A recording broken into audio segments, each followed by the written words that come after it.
Hello boys and girls, Andy Rafael from eTechnics.com, and as you know, one of the latest cards that's come out from AMD is the 7790, not to be confused with the 7990, which is the dual GPU monster codename Malta. Instead, yes, 7790. It's sort of the card that bridges between the 7770 and the 7850, because if you remember rightly, there's quite a big gap between them two cards in terms of price point and performance. So the 7790 was brought out to sort of bridge that gap a little bit, while still being affordable and sort of competing with Nvidia a little bit more. And so far it's done a great job. Whilst we've been in the office, we've looked at pretty much every 7790 you can think of, and we've had Sapphire, we've had HIS, we've had Gigabyte, we've had MSI, Asus, XFX, and PowerColor. So some of them have been 1 gig models, and we are starting to get through the 2 gig models now. But sticking with the 1 gig model for now, this is probably the... I don't know, we haven't had a PowerColor card in a long time. I think the last one we had may have been a 7750 with a Vortex fan on it maybe. But yeah, I'm going back quite a bit because that's when I used to do reviews. So that's before Chris was doing the performance and the benchmarks and the proper written reviews. And I haven't done them in quite a long time now. So 7790 from PowerColor, Turbo Duo.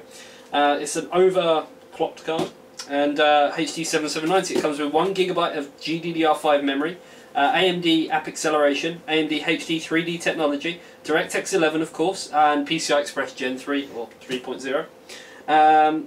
That's pretty much it for sort of the front of the box. Obviously Windows 8 ready, VBIOS UEFI support, blah blah blah.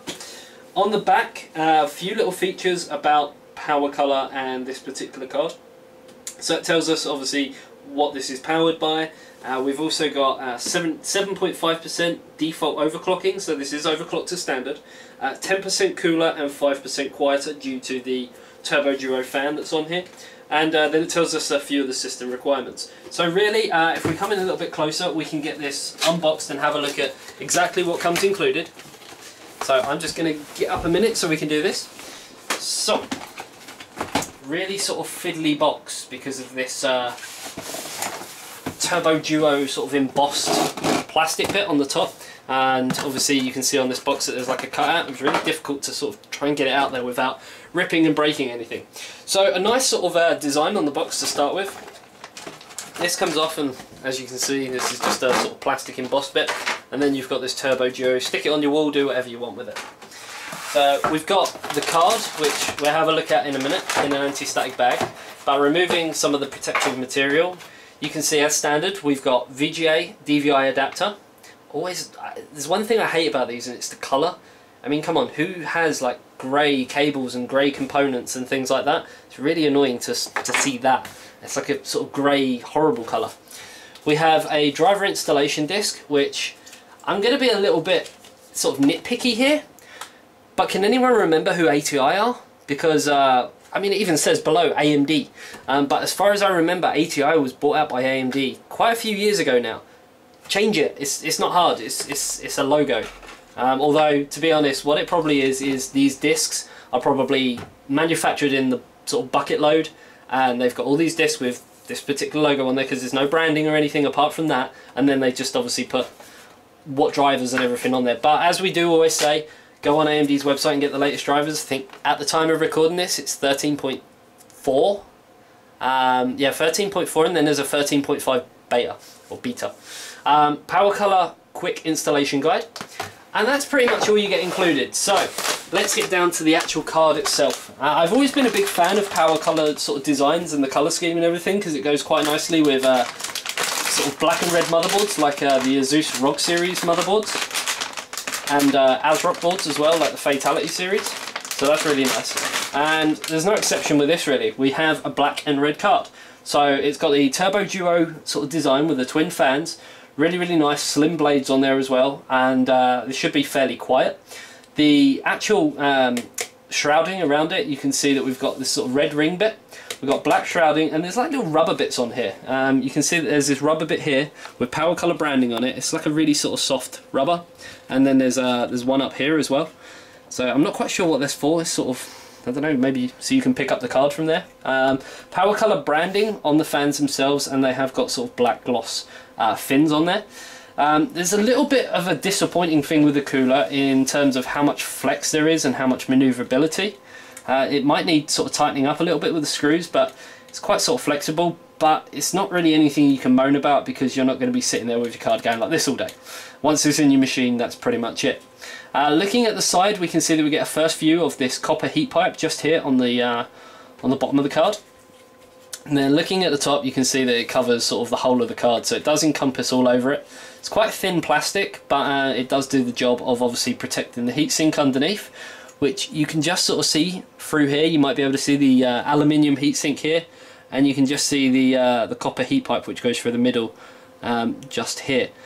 From sort of looking at this angle and really trying to sort of peek through here, it does look like a direct touch with the copper heat pipe over the GPU, which is really nice to see, because obviously that does help and improves cooling performance. So obviously when it comes to looking at the full review, which Chris is going to do, looking at the benchmarks and obviously cooling performance in terms of how noisy it is as well as how cool it can keep it, I'm expecting good results from this. So hopefully, yeah, that should be good to see.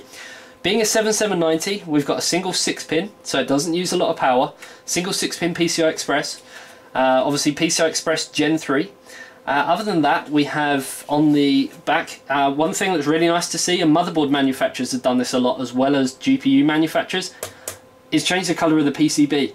A lot are still using sort of bluey green, like HAS, they still use it, but it is part of sort of their colour scheme. But it's nice to see like dark brown and black being used a lot more, because in my opinion it looks a lot more stylish. You can see that we've got a Crossfire finger or Crossfire connector up here as well, if you do want to put these in a dual GPU configuration, but you can only add this with one other card. There's no sort of scope for anything more. It's also nice to see that we have got a little bit of space here as well with no components on there. So who knows, PowerColor may be obviously using the same PCB design for their 2GB model, because you'll probably have some more memory sort of down this area. So maybe if they are bringing out a 2GB model, we will see the same PCB, and obviously that will help to keep costs down, because they haven't got to redesign a PCB just to put on another gig's worth of GDDR5 memory. And finally, looking at the rear, as usual, as we expect, it takes up 2 slots in the back of your case. The first slot features all these exhaust points, so obviously the fans can spin round, keep the GPU cool, which is underneath the aluminium heatsink, and fire it sort of out the back of your case and exhaust it. We've got 2 DVI ports, one single link and one dual link. Then we've got HDMI, full size, and a full size display port. And that is pretty much it for this card. So, there's not really much to recap on, because really it sort of, you know, it does what it says on the tin. The problem that we've had is obviously we've had so many 7790s that we've had pass through our labs from various different brands. There's nothing that really stands out from the rest in terms of gaming performance, 3D and 2D performance. So really it's all down to the cooling performance. And straight away, just looking at this and the direct touch from the copper heat pipe, the twin fan design, while still remaining on quite a small form factor, I've got high hopes for this card in terms of cooling performance, obviously being quiet and keeping the GPU and the memory pretty cool at the same time. So there we go. This is then going to now be passed on to one of my team. They're going to obviously look at that 3D performance. They're going to look at the cooling performance in terms of noise and keeping things nice and cool. And hopefully, yeah, if you guys want to see the benchmarks for this, we will put a link to it in the description below this video, and you'll be able to see exactly how this performs in real world conditions. Hopefully you've enjoyed this video. If you have, be sure to comment below, like the video, and obviously subscribe, where we will have a lot more videos coming very soon. Thank you very much for watching. Until next time, see you later.